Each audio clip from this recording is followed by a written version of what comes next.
Alam niyo ba mga Mima, before kapag may mga event na parating, nagpapa-eyelash extension ako kasi hindi naman ganun kakapal yung aking mga eyelashes. Tapos ngayon, may nakita akong video dito kay TikTok, kaya naman sinubukan ko na.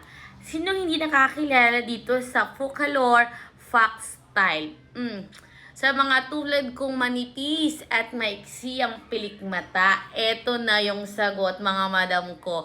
Ang maganda pa dito ay glueless na to mga madam ko. So ko ay no glue needed na to. Kaya naman ididikit mo na lang siya mga madam ko at hindi na may irritate yung mata mo. Tignan natin. Nga itong chani mga madam ko kaya hindi ka na mahihirapang magdikit. Nga lang din niyang idikit mga madam ko. So, eto nga yung unang-una natin ilalagay. Diyan sa mata, sa ilalim ng pilik mata. Tapos pikit ka. Oh, papak.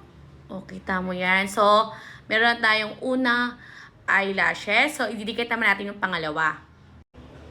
So, ganun din mga madam ko. Ilalagay mo lang dyan sa ilalim ng pilik mata. Oh, diba? At ayan na nga mga madam ko, nakabit ko na nga yung aking eyelash extension. So, nandyan lang yan mga madam ko, nakadikit sa ilalim ng pilik mata. Diba? Mas nagkaroon ng volume kumpara dito. Pag nalaglag, pikit ka lang. Ganun lang kadali. Without with. Kita nyo na, alam nyo na yung pinagkaiba.